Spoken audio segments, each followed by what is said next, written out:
Paano po siya naging Muslim? Okay? So, ang da'wa natin ngayon, kahit man ganito lang ang audience, pero do not expect na ganito lang talaga. Dahil ilalagay ito sa YouTube eh.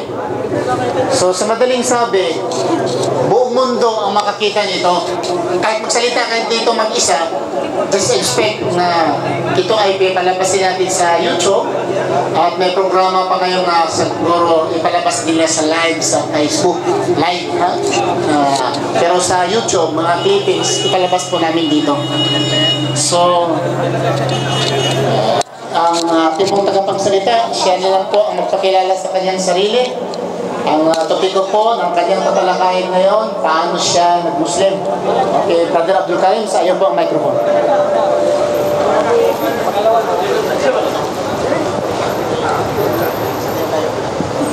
أعوذ بالله من الشيطان الرجيم بسم الله الرحمن الرحيم الحمد لله والصلاة والسلام على رسول الله وعلى آله وصحبه أجمعين أما بعد السلام عليكم ورحمة الله تعالى وبركاته. Sa aking mga kababayan na hindi pa mga Muslim, kayo po ay aking binabati ng magandang gabi.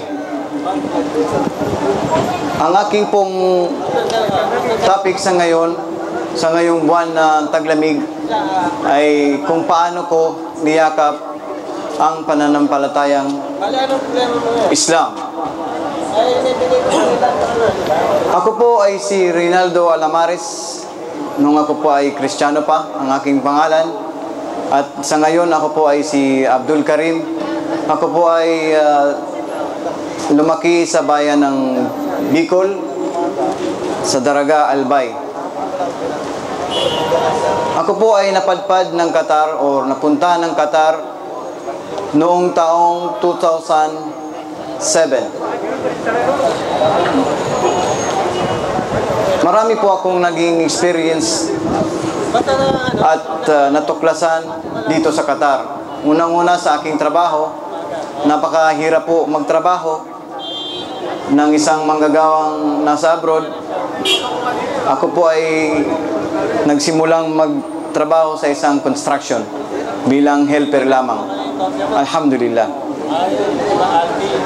Sa aking pong pamamalagi sa unang taon or sa unang 3 buwan, ako po ay nagkaroon ng homesick o yung tinatawag nilang nangungulila sa pamilya. So dahil po ako ay homesick, ito pong lugar na to, itong Suk, dahil dyan lang po ang aming site, kung magtitingnan nyo yung building dyan na tower na yan, yan yung nagawa namin sa bandang kaliwa. So pag Biyernes po, ako ay pumupunta rito at sa ibang intensyon, ako po ay tumitingin ng iba-ibang tanawin. So kayo na po ang mag-isip kung anong mga tanawin na yon. So dahil ako po ay homesick, maganda po ang naidudulot ng lumalabas ka sa kwarto. Hindi lang puro ka trabaho, tulog, trabaho, tulog. So pumupunta po kami sa Suk. So every Thursday and Friday nandito po ako, nakaupo po ako dito. So hindi po sapat yung papunta-punta dito. So mayroon po akong katrabaho na nagyaya sa akin na, kapatid, baka gusto mong mag-aral ng Biblia, sabi niya. So para maiba yung aking gawain, ako po ay napilitan na pumunta or mag-aral ng Biblia.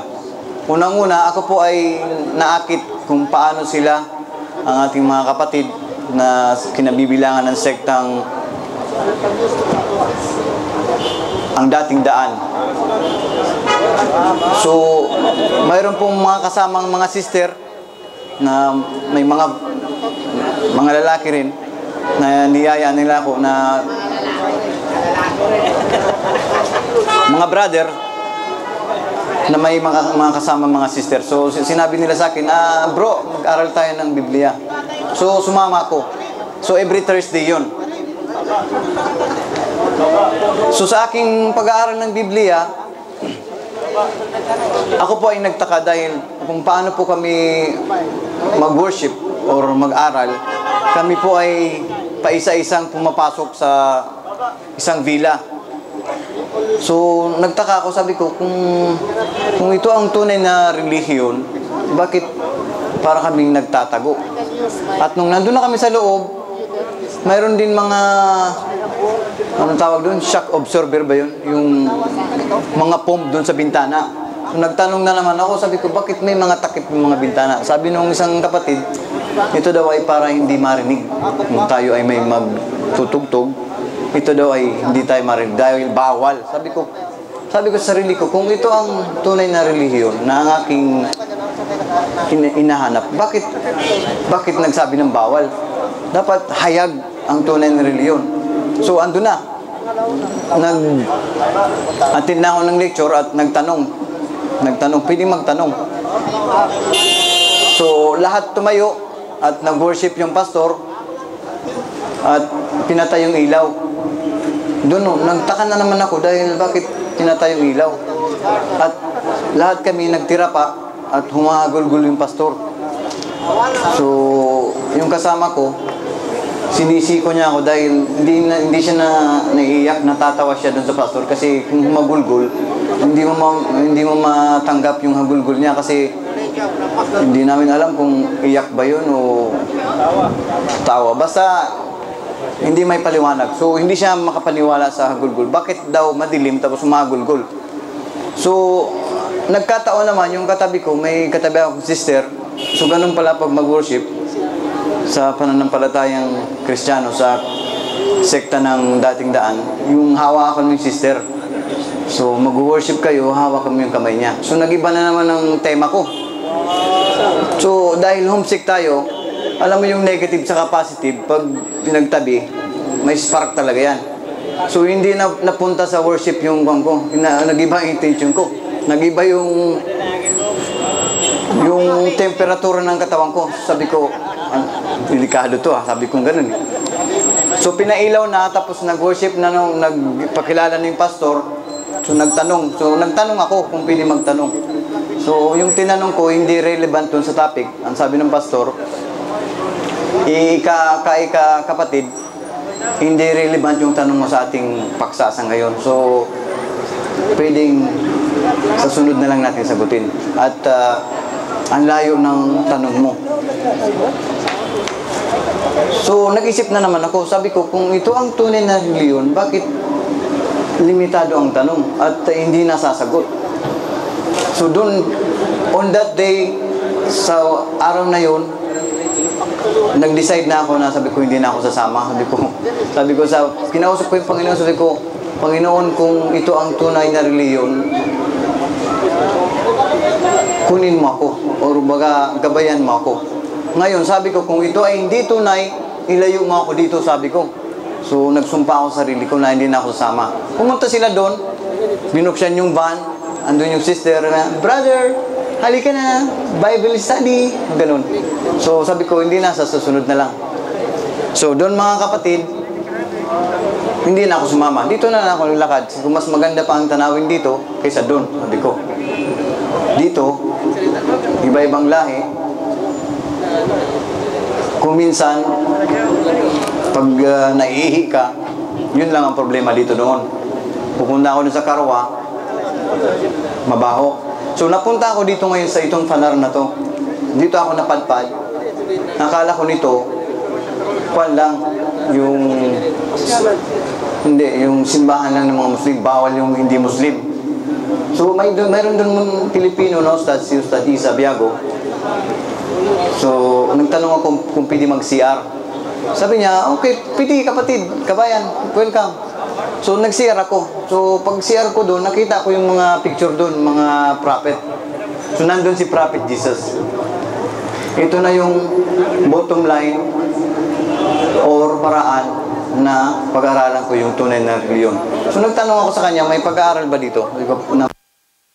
Sa mga kapatid, mga katanungan, meron pong regalo dito. Yung gustong magtanong, mga non-Muslim, saka Muslim, mga hindi pa Muslim o Muslim, handa akong magtanong, walang problema.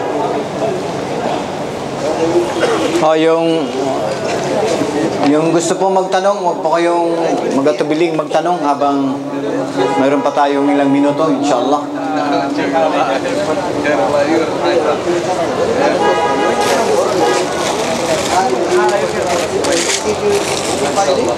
Si brother ata parang may tatanong kanya. Tatawa si brother.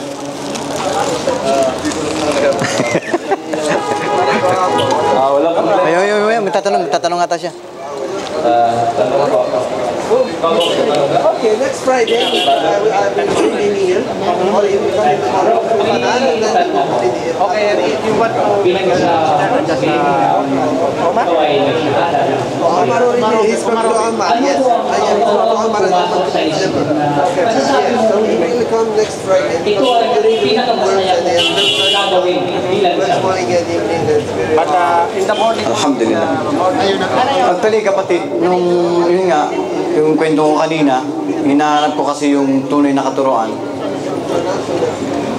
Nung binanggit ko na yung kalima na pagsyahada, actually, hindi ko ma-explain sa'yo kung ano yung naramdaman ko eh. Para kung may humawak sa akin na kakaiba, kasi yung mga balahibo ko parang tumayo. Yung tainga ko, feeling ko parang planggana eh. Pero no? Oo, tapos kakaiba, parang iba. Tapos, para kung lumulutang, na hindi naman walang kung ano. Hindi umangat sa... Oo, basta iba ang karamdaman. Iba, hindi ko maipaliwanag sa'yo.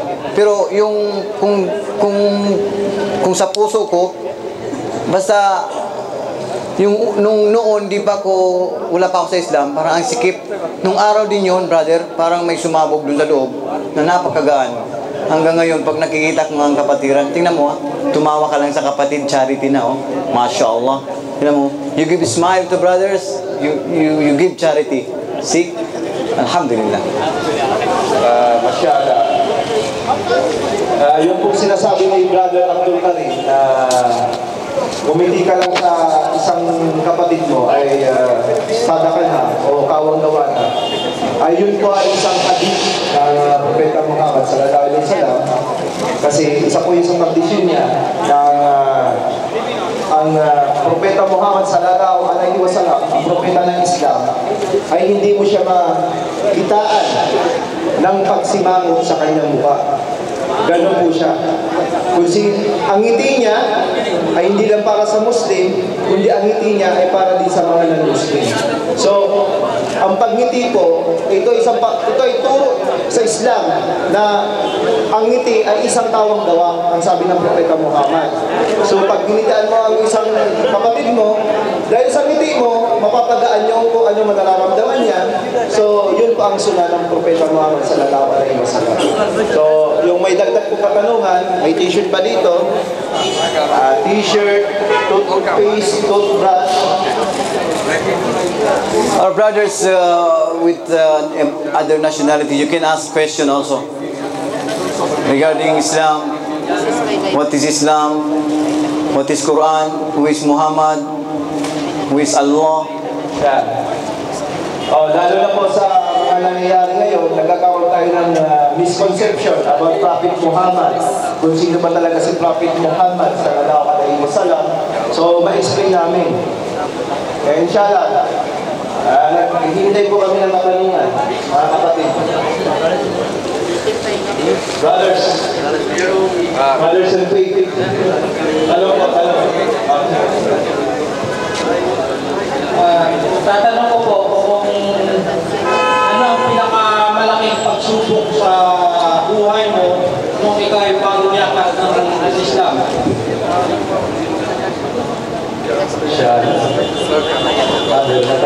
Actually, brother, nung paggaling ko mismo sa Hajj sa Saudi, pagbalik ko, ang pinaka malaking balakid ko nung bago ako pumunta ay yung forma namin na Egyptian. Subhanallah.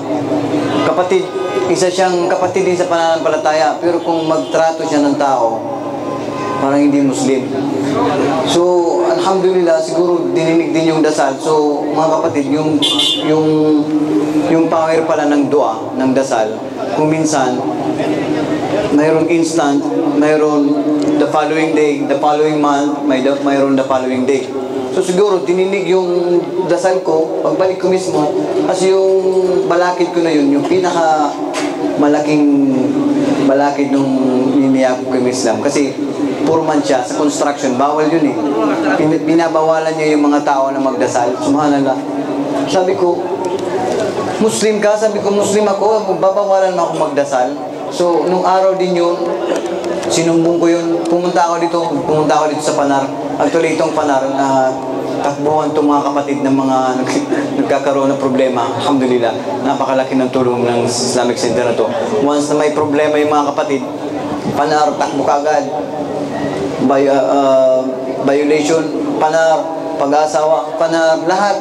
Alhamdulillah. So, yung forma na yun, na pinakamalaking dagok sa buhay ko. Dahil sinabihan niya ako, kapatid, huwag kang magdasal, sabi niya. Subhanallah. So, nung pagbalik ko nung galing Saudi, alhamdulillah, Hajj ang tawag sa amin. Nung nagkita kami, may itim pa nga siya dito.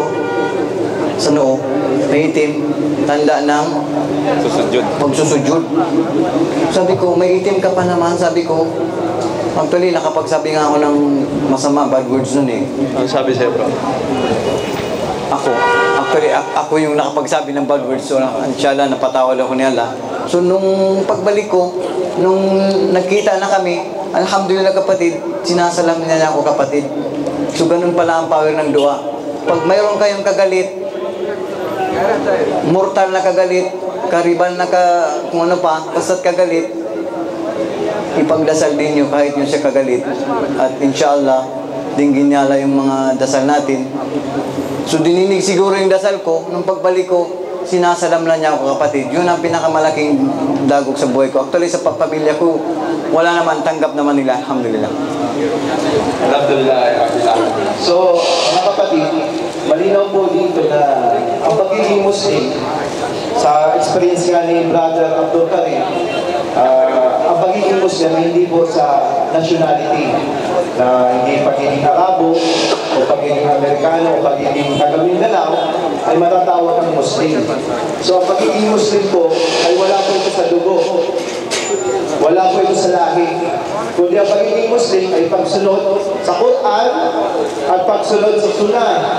Kung sabihin natin, kung ang pangalan natin ay Muhammad, ngunit naman yung gawain mo ay suway ka sa Sunnah at sa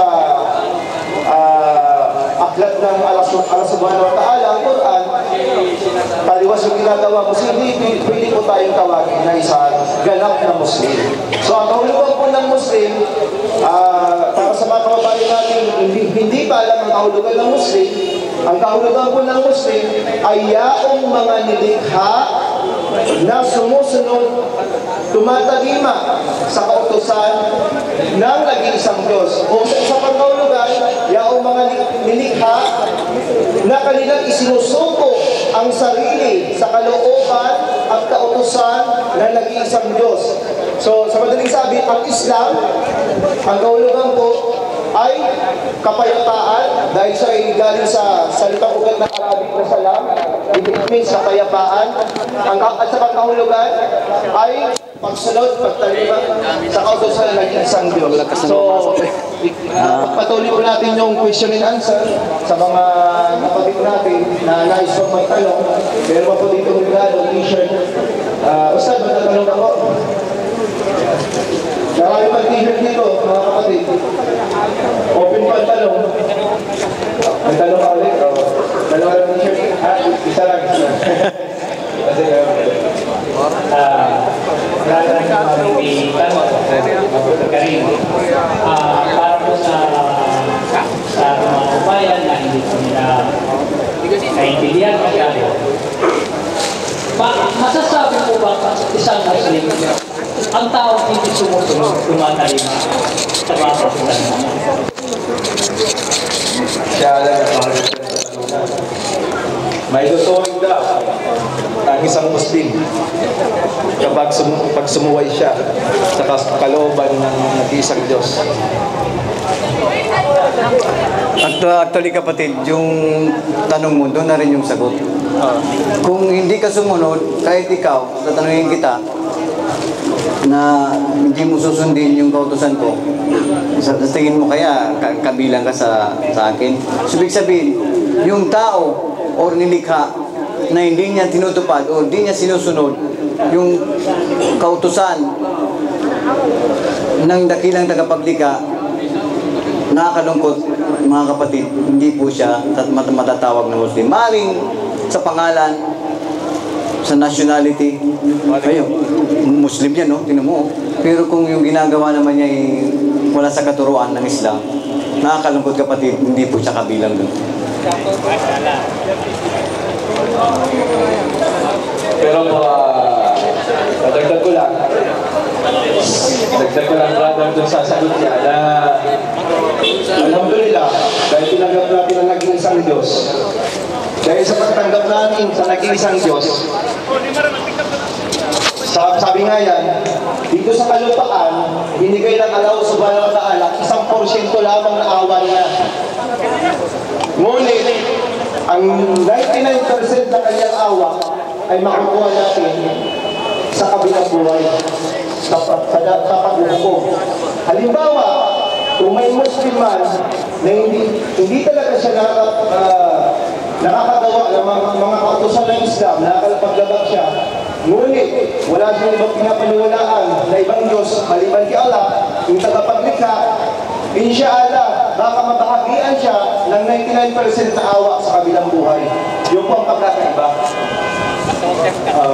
Dagdag ko ng tanong. Ay, dumadami ng tanong. Masya Allah, umiinit na. Waalaikumsalam. Ang may tatanong ko lang ay, ilan pa talaga ang klase ng Muslim?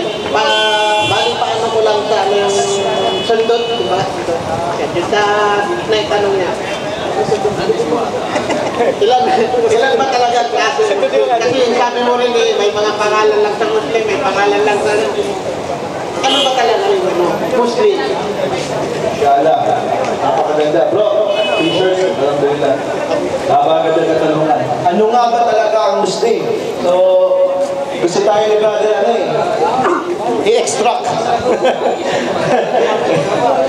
Inshallah, bro. Ano ba talaga ang Muslim? Actually kapatid, yung salitang Muslim or kahulugan ng Muslim sa pinakamalapit sa Tagalog, ito yung pagkilala, pagtalima, pagsunod sa kautusan ng dakilang tagapaglikha. Yung tanong mo na ilan ba talaga? Ano yun? Ilan ba talaga ang Muslim? Ilang klase? Ilang klase? Actually kapatid, isa lang yun. Hindi ba may tinatawag bro na mu'min tapos yung ano talaga Yung level, yung sinasabi mo. Actually, yung level ng pagiging Muslim ay iba-iba po. Kung ang isang Muslim ay gumagawa ng mga sunnah ng Propeta Muhammad sallallahu alaihi wasallam, nagdarasal, nagkikiyam, nagtatahajud. So, mayroon siyang, sinusunod niya yung mga katuruan or mga wajib at sinusunod pa niya yung mga extra na kakayahan niya. Nagkakawang gawa ng sikreto. Ang Muslim po, tumataas yung level niya. Gaya halimbawa, bigyan kita ng example, 3 brother nagdasal sabay-sabay. Yung una, ang grade niya 30 lang. Yung pangalawa 60. Yung pangatlo 90. So paano natin ikaklaro? Yung una naging 30. Dahil bakit? Hindi siya nakapagsunna. Hindi niya nagawa yung sunna, yung 12, alam mo yung 12? Yung 12 na sunna na pang-araw-araw. So, hindi niya nagawa yun. So nagsala siya, kabilang siya lang dun sa 30. Yun naman sa 60, nakapagsunna din siya. Nagawa din niya yung 5 daily prayers, pero hindi siya nakapag-tahajud. hindi siya nagdasal sa gabi. So yung pangatlo, naging 90 dahil lahat yun nagawa niya. Nagawa niya yung wajib, nagawa rin niya yung 12, at sa gabi, tumayo pa siya. At ginawan pa niya ng tahajjud yung gabi. Nagsala pa siya ng gabi. So ibig sabihin kapatid, ang level ng pagiging Muslim, nagdidepende sa gawain ng tao. So kung mas marami kang gawain, isa nga sa hadith ng mga sahaba ng Propeta Muhammad sallallahu alaihi wasallam, nagpapataasan sila ng mabubuting gawa. Nung dumating si Uthman, sabi niya, sino sa inyo ang magbibigay ng yaman? Meron tayong pisabilillah. So, binigay niya yung yaman. So, narinig ni Omar yun. Sabi niya, pagkakataon ko na to na malamangan ko sino yun? Abu Bakar, sabi niya, pagkakataon ko na to na malamangan ko siya. So, tinanong, Ya Omar, ano ba ang binigay mong contribution? Ano ba ang yaman na binigay mo? Sabi niya, binigay ko na lahat ng aking kalahati. Kalahati ng yaman niya. So dumating si Abu Bakar, sabi ni Omar, ayos, talo ko siya. Sabi niya, ayos to, pagkakataon ko to. Dumating si Abu Bakar, tinanong, Ya Abu Bakar, ano ba ang naitutulong mo sa atin? Sabi niya, iniwan ko ang Allah at ang sugo. So, ibig sabihin, walang natira sa kanya. So, ano sabi ni Umar? Hindi ko talaga kaya siyang tapatan. So, tingnan mo, sa paggawa pa lang ng kabutihan, mga kapatid, magpaligsahan tayo. Nagsadaka si brother ng 20 chai. Boss, may parating palang 40. Sabi nung nagbigay ng 20, dapat 60 na pala binigay ko. So, ganun pala yun. So, tumataas yung level ng magiging Muslim, depende sa gawain. Kung may magbigay. So, yun lang masasagot ko. Mashallah, jazakallah khairan.